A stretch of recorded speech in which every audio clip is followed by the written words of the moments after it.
The landlord changed the lock while I still lived there. The sound of the drill woke me up before my alarm went off. It came from the front door.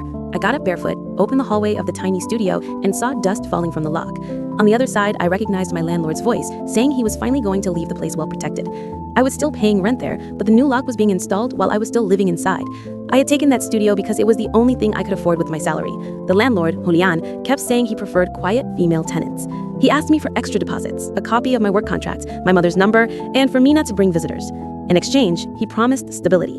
My mother distrusted him from the start, but I wanted out of her house and clung to the idea of finally having a key of my own. The problem started when my friend stayed over 2 nights. We left the store late and the last bus no longer ran. A nosy neighbor talked to Julian.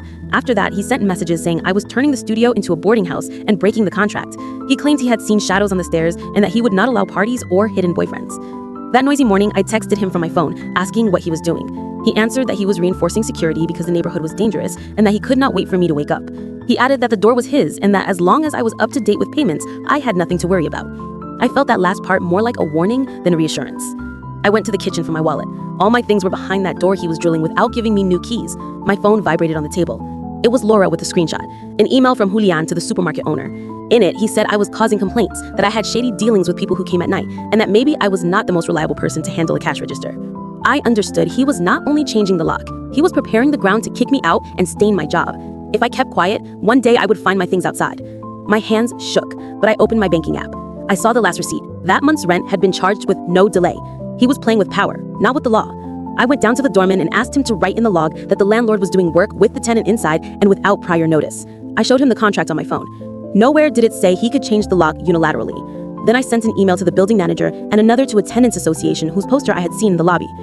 When I came back to the studio, Julian had already finished. He tried to come in, but found the deadbolt locked from the inside. I told him I would not open until he gave me a full set of keys and signed a document stating that I was still the only tenant and that I was up to date with payments. He laughed through the door and said that if I did not like his rules, I could start thinking about looking for somewhere else. I did not answer. I opened the wardrobe and started stuffing clothes into a big backpack. I packed my documents, my laptop, and an old photo with my mother from before everything turned into shouting at her place. When I finally slid the bolt, it was not to argue with him, but to walk past him and go down the stairs with the backpack on my shoulder. Maybe the landlord keeps his flat and his new keys, but he lost the only thing I had to offer him, a tenant who did things right. That day, I'd understood a roof without respect is not a home, just a place you are better off leaving before they throw you out with the turn of the lock. That was the first decision that truly felt like mine.